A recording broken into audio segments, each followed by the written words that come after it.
प्राकृत pendulum है ना, ये प्राग विद्यापति का आप लोग का पहला प्रश्न का जो लिखाए थे उसी का यह आंसर है। सीधा क्वेश्चन आएगा, प्राग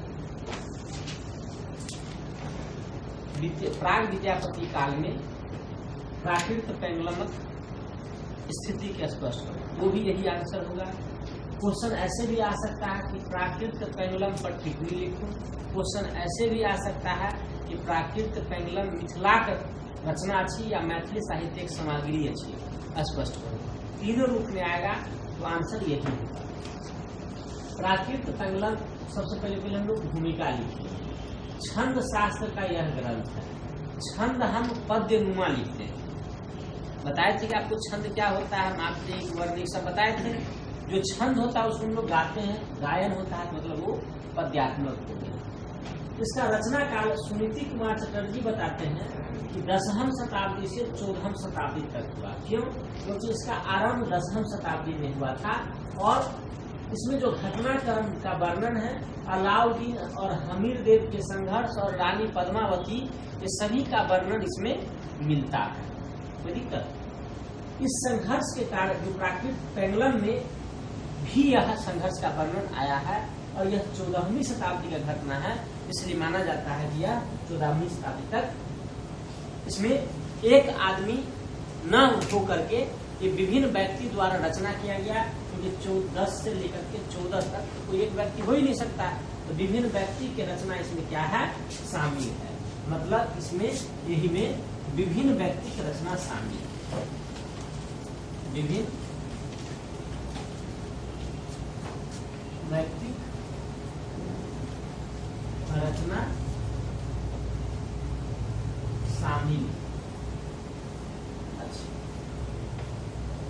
इसके बाद इसमें रचना काल हम देख लिए। अब हम प्राकृत पेंडुलम, ये तो प्राकृत है, प्राकृत भाषा है, कि मैथिली का कैसे हम इसको मैथिली कहेंगे, इसके लिए हमको दो बात पर हम विचार करते हैं। पहला है कि उस भाषा और व्याकरण का निकटता जिस भाषा से होगा उसको हम उसका साहित्य कहेंगे। दूसरा, सांस्कृतिक वर्णन जिस क्षेत्र का, क्योंकि साहित्य समाज का दर्पण होता है, जिस समाज का साहित्य होता है वहीं के विषय वस्तु को धारण करके लिखा जाता है।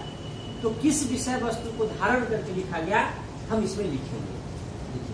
भाषा और व्याकरण के हिसाब से इसमें निकटता देखते हैं। इसमें बहुत सारा शब्द है जो या तो मैथिली है, जैसे चाड़ी, किछु, गोबर, हकार, ये सब मैथिली का शब्द है। इसी मैथिली शब्द में बहुत सारे अभ्रंशित शब्द भी मिलता है। ठीक है, इसी कारण से डॉक्टर मुकुंद झा बख्शी, डॉक्टर मुकुंद झा बख्शी, मुकुंद झा बख्शी, इनके भाषा को कहते हैं ये क्या है, मैथिली अपभ्रंश है या ये आरंभिक मैथिली है। मैथिली अपभ्रंश, अपभ्रंश मतलब उसका बिगड़ा हुआ रूप है। इसमें व्याकरण के हिसाब से जो सर्वनाम है, अव्यय है, नाम रूप, क्रिया रूप है, ये भी मैथिली का पूर्ववर्ती रूप लगता है, मतलब मैथिली का पहले का रूप लगता है। सांस्कृतिक वर्णन किस क्षेत्र से है, इसमें देखिए, इसमें जो वाग्धारा का प्रयोग है, मलयगिरी कुहलधरी पवनवर। मलयगिरी मतलब शीतल हवा, हिमालय जो पर्वत है, बर्फीला जो पर्वत होता है उसको मलय कहते हैं, गिरी मतलब पर्वत। तो ये ठंडे पर्वत का हवा किधर से आया। गहवी में क्या होता है, अप्रस्तुत अर्थ होता है, अप्रस्तुत भाव होता है। जब आप यहाँ क्या है, गर्मी से एकदम तप रहे हैं, किसी चीज से आप उम्मीद लगाए हुए कि होगा, लेकिन कोई उससे आप ना उम्मीद हो गए, और उस ना उम्मीद में जब थोड़ा भी आपको कहीं से कोई उम्मीद का चिराग भी दिखाई दे तो हम कहते कि ये तो कहाँ से ये ठंडा हवा आया, कहाँ से हमको सहयोग मिल गया। तो ऐसे वाग्धारा का कहने का हम प्रयोग करते हैं। ये पहला है, दोनों में।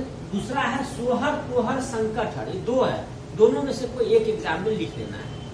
मतलब सोहर तोहर, सोहर मतलब होता है शोर, तुम्हारा सोहरा है, स्वर मतलब तुम्हारा हल्ला है, प्रताप, जो प्रतापी पुरुष होता है उसको एरिया में, क्षेत्र में सब कोई जानने वाला होता है, और वैसा व्यक्ति उस क्षेत्र के संपूर्ण व्यक्ति का क्या होता है, संकट का हरण कर लेता है।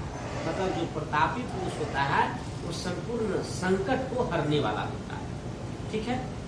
दूसरा हम देते हैं सामाजिक वर्णन है। ओगर भक्ता, रंभा पत्ता, गायक छित्ता, दूध सजूता, मोइनी मच्छा, नलिच गच्छा, दीजे कंता, खा पुनवंता।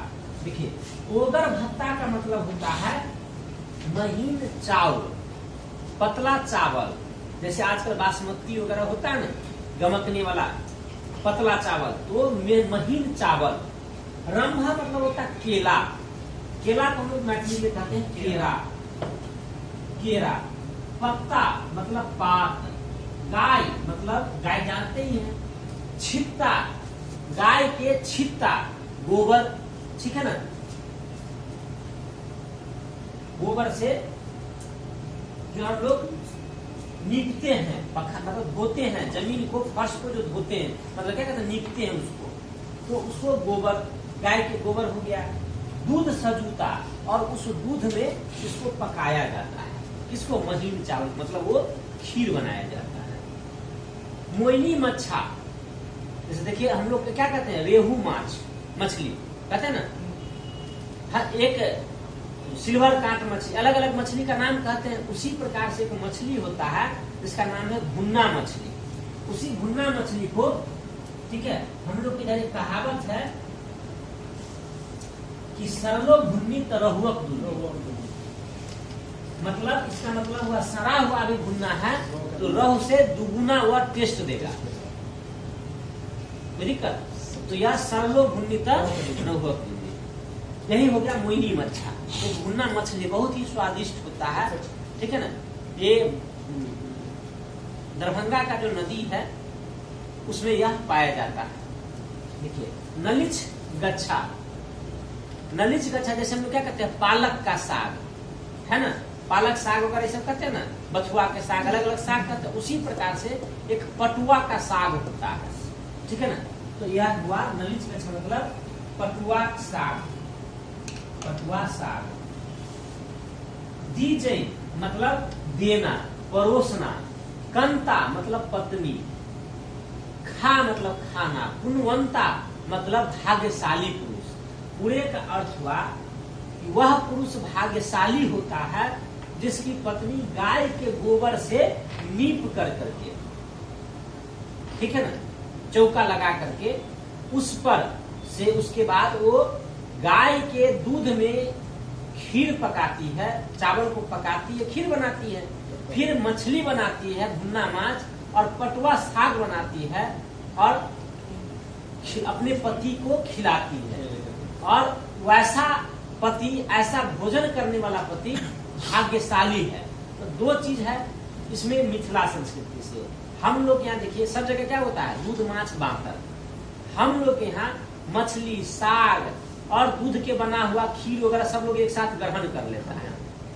तो ऐसा जो है ना हम लोग के यहाँ का खाने का एक कल्चर है। तो खाने का कल्चर का हो गया।